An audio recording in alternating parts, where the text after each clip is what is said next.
Hi everyone, my name is Deya Tafour and welcome to my YouTube channel. Today we have a wonderful guest named Ruba Rum. She graduated from USF with her bachelor's degree in psychology and is now working on her master's within the same field. Today she's here to give us a little more insight in the major of psychology. Hi everyone, I'm Ruba. So Ruba, tell us a little more about yourself. What are you doing now? Right now I'm working on my master's in neuroscience at USF. I'm also working with a clinical psychologist at USF. I'm working as a psychometrician, and I also do research with the Mood and Emotions Lab within the Department of Psychology at USF. So I do a little bit of research, a little bit of clinical work, and I'm a full-time student. What is your long-term goal for psychology? It's to become a clinical psychologist, which is pretty much a doctorate in psychology. Clinical psychology is a branch of psychology that encompasses pretty much all mental disorders, all ages, disabilities, and things like that. It also has, a clinical aspect and a research aspect. So you have a clinical side where you deal with patients, you assess, diagnose, and treat mental disorders. And there's a research aspect where you can apply the things that you learn in the clinic or in your private practice into the research. They kind of go hand in hand together.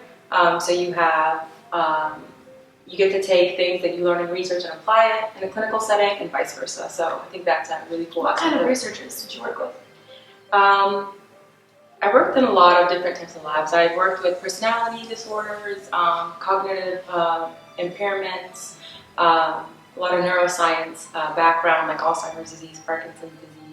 I worked in body image research group, as well as, there's so many I can't even think of. Alcohol abuse, substance abuse. At what age did you start doing all this? When I was 18, I was kind of like thrown into it. My first year of college, I had a professor reach out and say, do you want to do some research? And I was like, that'd be kind of cool. I still didn't know exactly what branch of psychology I wanted to be part of.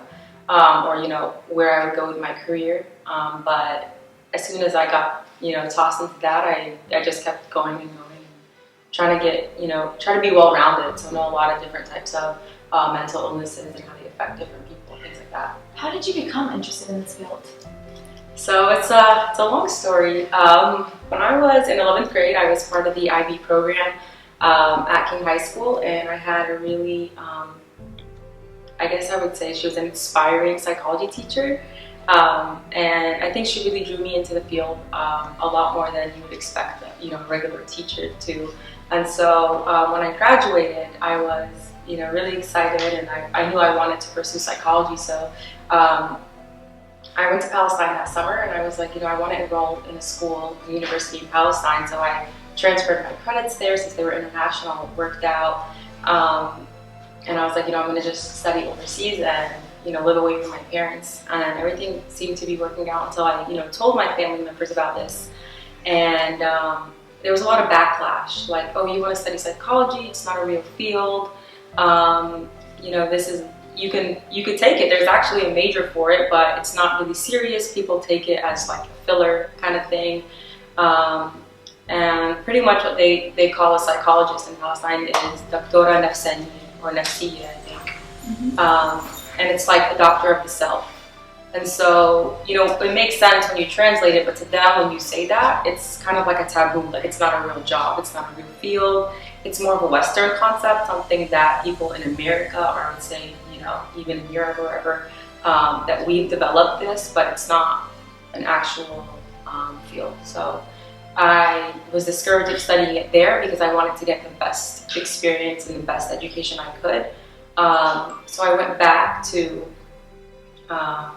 USF, and I was like, I just continued my studies there in the hopes that I could bring it back to them and, help change the field and change their mindset about how they view. So that didn't discourage you at all to continue your degree? No, actually it kind of drove me more into wanting to do it. But I wanted to do it the right way, and I wanted to bring back, a substantial amount of information that could help impact them.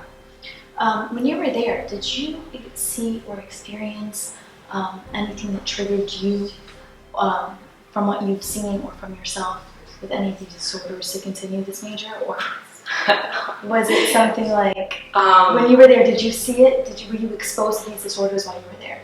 Well, I was pretty young when I was there, so I think it was like 17, and in my experience from, my cultural experience, I definitely saw a lot of, different things that I could say in hindsight, but while I was in the moment, it's nothing I ever noticed because in our culture, it's something we mask. And so a lot of people who may be suffering from, let's say, depression will not show you that they are, because there's a big stigma towards it. So of course they're going to be like, oh no, I'm fine, but deep down we don't really know what they're experiencing, you know what I mean? I think I saw a lot of, there's obviously like a cultural gap that, I was trying to balance.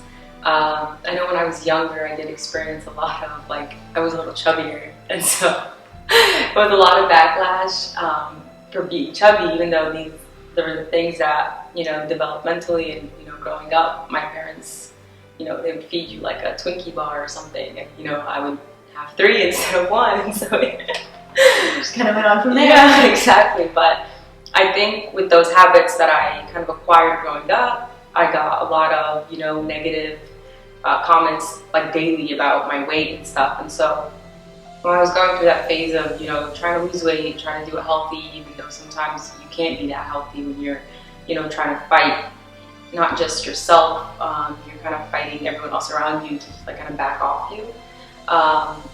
It kind of got out of hand for me, but in the moment, I didn't realize that this could be like a mental illness. I was just thinking, this is just a phase that I'm going through.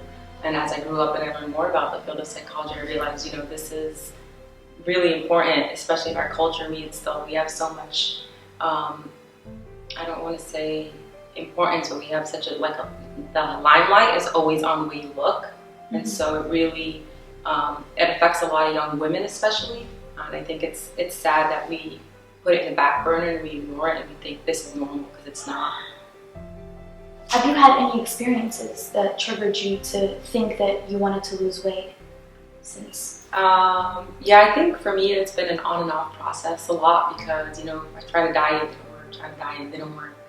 I think a really big thing was, once I was going out with my 2 sisters, this was in Palestine, we were going to like a jewelry shop, and I remember this so vividly because it had such a huge impact on me. And the guy at the store, I never met him, just met him for the first time with my sisters, and my sisters are pretty thin and they're tall, so they're kind of like model-esque, if you would say, and I wasn't, 5'5", but the guy was like, oh, we were having a conversation, he's like, oh, did you eat all their food? As if like, I was honestly like, I don't even remember, like 14 probably, maybe younger, and I was just like, who are you? Like, why would you say that to someone? And I was young, so it was, like, I didn't have any mechanisms to cope with these emotions yet, and so I like was crying. I was like, why would you say that? Like, who are you, first of all? And that's like, it's a real thing. Like in these cultures, they don't have a filter. If you're a little overweight or if you're very overweight, they don't have any filter to even encourage you to be healthy. It's all about how you look to them. It's not even about your health. And so I think from then on, even my sisters were really like offended. They're like, why would you say that? Like that's not normal. So I think those types of experiences kind of triggered me. And it was more of it wasn't even about my health either when I tried to lose weight. It was more about, oh, I'm gonna like prove you wrong, you know what I mean? And I'm gonna go work out and I'm gonna eat healthy and this, that, and the other. And I didn't take the healthiest way to do it in the beginning, but when I learned about how to do it healthy, then it worked out. But I don't know, it's like, it's an emotional topic, and I think it's important for us to talk about it. And a lot of the times, a lot of women don't want to talk about it because they don't want anyone to think negatively of them, like, oh, you don't love yourself, or oh, you did this to yourself, and there's no way out of it, But in reality, you kind of see like everything around us is around the objectification of beauty. Like you have to have a parallel face, you have to be thin, your eyebrows have to be perfect,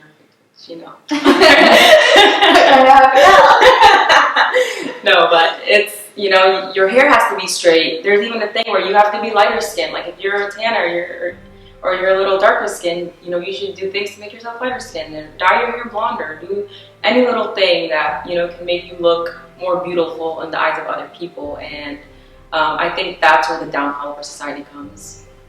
So it's important to talk about it. It's important to know that it exists. it's important to teach parents who raise these kids, like, you know, if you think that your child is going through something, seek help. It's not bad to seek help. Go out into the community, ask people. If you don't know where to start, just start this dialogue that has been missing in our culture for decades and decades. So, yeah.